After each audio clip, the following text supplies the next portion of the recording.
Hello दोस्तों, आपको DK जी के जीएस में स्वागत है। भारत के भूगोल हम पढ़ा रहे थे। आज भारत के भूगोल से भारत की नदियां के बारे में पढ़ाएंगे। ठीक है दोस्तों, चलते हैं पॉइंट पे। भारत की नदियां कहाँ मिलती है, कहाँ गिरती है, उसकी कितनी लंबाई है, कहाँ उसका मुहाना है, कहाँ संगम है, ये चीज आपको एक ही लाइन में समझ में आ जाएगा। यहाँ से 1 से 5 क्वेश्चन बनेगा, वो भी हम बताएंगे कैसे बनता है। देखिए, सतलज नदी तिब्बत के मानसरोवर झील के समीप है। आपसे क्वेश्चन पूछ देगा कि सतलज नदी किससे समीप है, तो मानसरोवर के समीप है। क्वेश्चन 1 उठा। इसका संगम या मुहाना, इसका जो संगम है या मुहाना है चिनाब नदी पर है। ये क्वेश्चन उठ गया।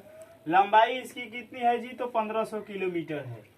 ये कहां से कहां जाती है जी, शिवालिक पर्वत से काटती हुई पंजाब में प्रवेश करती है। कहां करती है जी, शिवालिक पर्वत से काटती हुई पंजाब में प्रवेश करती है। आपकी क्वेश्चन 4 मिल गया एक ही लाइन में।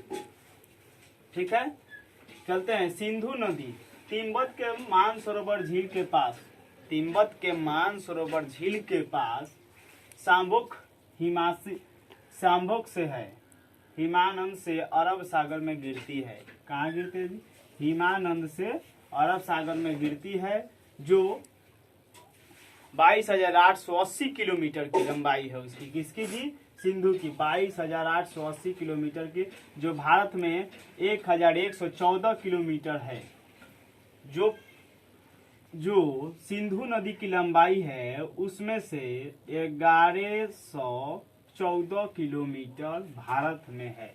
इसकी सहायक नदियां जो है सतलज, चिनाब, रावी, ब्यास तथा झेलम नदी है। किसकी, सिंधु की। रावी, ब्यास तथा झेलम नदी है। ठीक है, झेलम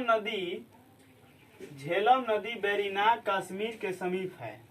झेलम नदी कहाँ है जी, बेरीनाग कश्मीर के समीप है। शेषनाग झील या मुहाना या संगम इसकी नदी है।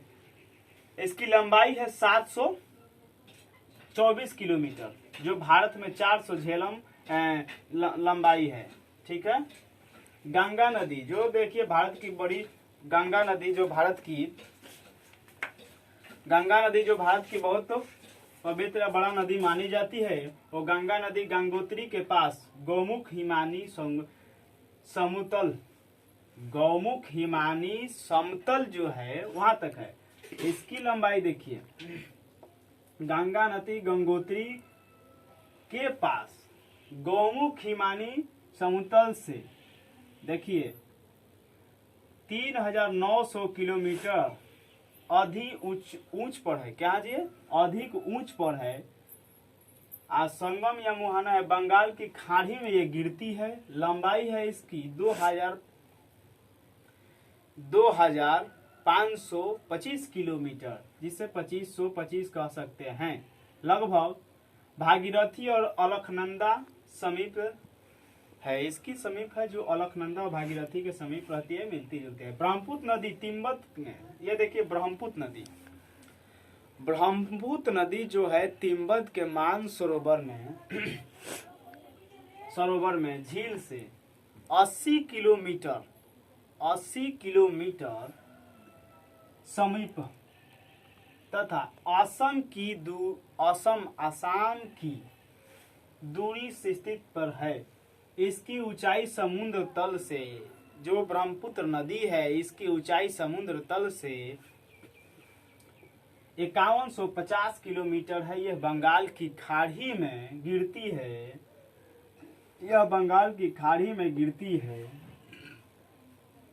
ठीक है, इसमें 2,900 किलोमीटर इसकी लंबाई है, और जबकि भारत में 916 किलोमीटर है। इसकी सहायक नदियां भी हैं।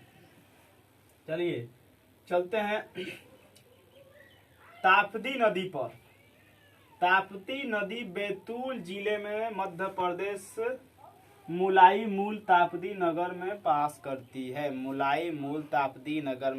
करती है, जो 722 किलोमीटर की ऊंचाई पर है। मुहाना या संगम इसकी खानत के खाड़ी में बंगाल की खानत की खाड़ी में गिरती है। इसकी लंबाई 724 किलोमीटर है। क्या है जी? 724 किलोमीटर। महानंदी, नंदी छत्तीसगढ़ के रायपुर जिले में है। ठीक है, महानंदी छत्तीसगढ़ के रायपुर जिले में। क्वेश्चन देखिए, महानंदी कहाँ है जी? छत्तीसगढ़ के जिले में, तो रायपुर जिले में। क्वेश्चन ऐसा बनता है, जिले में। सिंहा कहते हैं समीप है, उसकी समीप है। बंगाल की खाड़ी में कटक भुवनेश्वर जो है, बंगाल की खाड़ी में गिरते हैं। कहाँ? कटक भुवनेश्वर, कटक भुवनेश्वर गिरती है,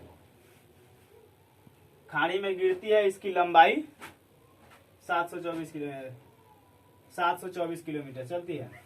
महानंदी नर्मदा छत्तीसगढ़ के रायपुर जिले में। ये अच्छा, यही पढ़ा रहे थे। ठीक है, इसकी लंबाई है 815 किलोमीटर। बाहनी तथा बेतरीनी सहायक नदी है इसकी, बाहनी तथा बेतरीनी सहायक नदी है। ठीक है। धार जिला, अब देखिए, धार जिला मध्य प्रदेश ये है। ये तंबत की खाड़ी में गिरती है। तंबत या झेलम नदी है, क्या बोले हम आपसे। आपको इसके बारे में अब आगे वाली टॉपिक में हम फिर नदियां के बारे में बताएंगे। जो 5-6 नदियां है, जो प्रमुख नदियां है, जो एग्जाम के रिलेटेड है, उसको हम आपको पढ़ाएंगे। इसमें से आप समझ सकते हैं कि एक ही चीज में 5-5, 3-3 क्वेश्चन बन रहा है। कैसा बन रहा है आपको ये भी बताए हैं। आप ध्यान दीजिएगा। हेलो दोस्तों, थैंक यू।